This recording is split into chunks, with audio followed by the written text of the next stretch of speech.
Bismillahirrahmanirrahim. Assalamualaikum warahmatullahi wabarakatuh. Perkenalkan, nama saya Linda Yaninha, NIM 01181228, Prodi HKI 8. Baik, di sini saya akan memaparkan materi yang berkaitan dengan sumber dan dinamika konflik dalam keluarga. Adapun pembahasan pertama yaitu identifikasi konflik dalam keluarga. Nah, semua orang dalam membina keluarga pasti menginginkan keluarga yang sakinah, yang mampu memberikan cinta dan kasih sayang pada anggota keluarganya, sehingga mereka memiliki rasa aman, tentram, damai, dan bahagia dalam mengusahakan tercapainya kesejahteraan hidup dunia dan akhirat. Adapun menurut hadis berata, perkawinan adalah persatuan cinta yang menjadi dasar perkawinan harus mempunyai unsur-unsur tertentu yang dapat menjamin kelanggengan suatu perkawinan.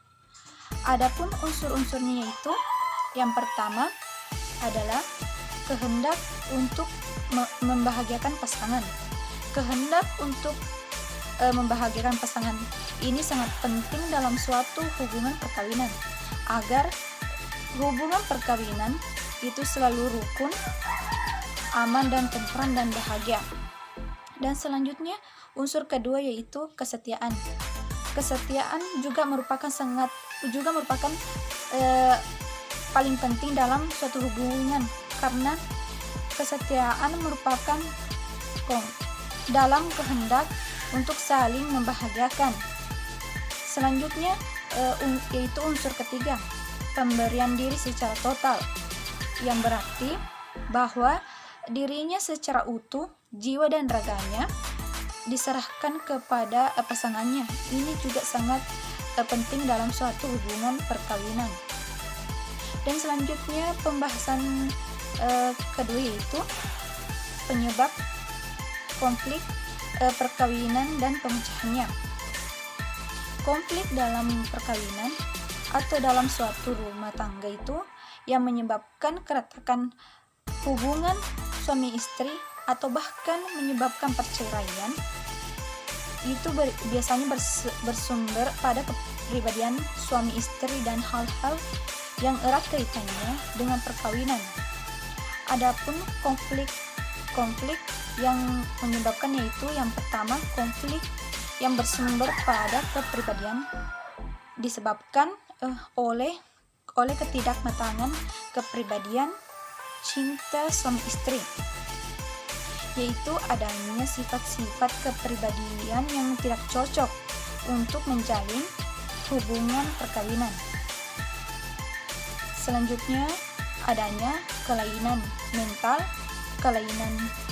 dan mudah memicu konflik perkawinan. Yang kedua yaitu konflik yang bersumber pada hal-hal yang erat kaitannya dengan perkawinan, antara lain yang menyangkut masalah-masalah sebagai berikut. Yang pertama yaitu penghasilan atau keuangan. Ini juga bisa memicu konflik dalam suatu rumah tangga atau suatu perkawinan apabila terjadi suatu perbedaan penghasilan antar suami dan istri ini. Yang kedua yaitu kehidupan sosial.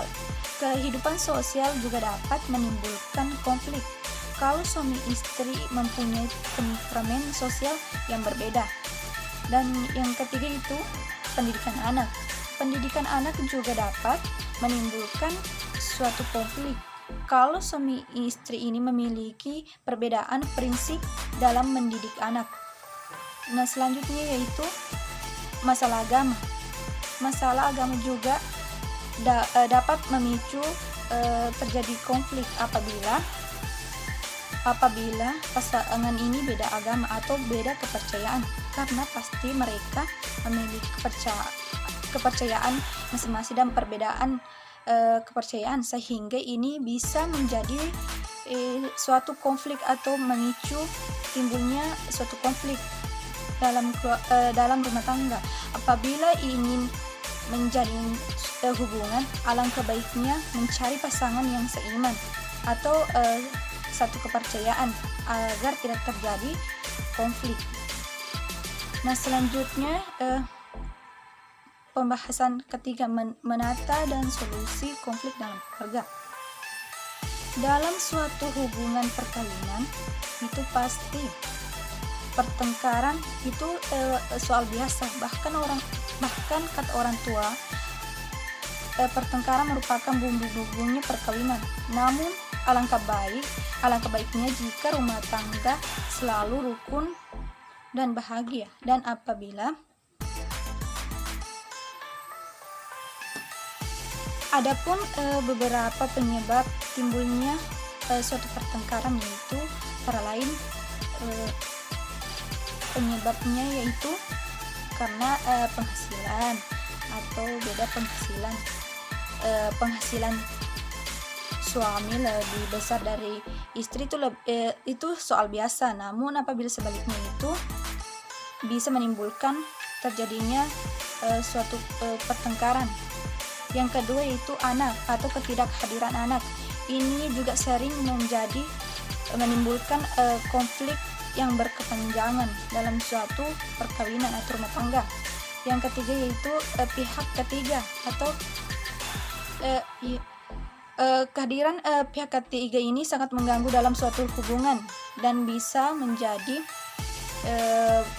timbulnya suatu konflik dan bisa menyebabkan perceraian antara suami istri ini karena adanya pihak orang ketiga. Nah, selanjutnya yaitu komunikasi terbatas. Komunikasi terbatas ini juga bisa menyebabkan pertengkaran dalam suatu rumah tangga. Jadi alangkah baiknya komunikasi itu harus dijaga dalam suatu rumah tangga. Sesibuk apapun Anda, luangkanlah waktu untuk sesibuk apapun Anda, luangkanlah waktu untuk keluarga Anda, karena keluarga itu sangat penting. Baik, mungkin itu saja yang bisa saya sampaikan. Lebih dan kurangnya mohon dimaafkan. Assalamualaikum warahmatullahi wabarakatuh.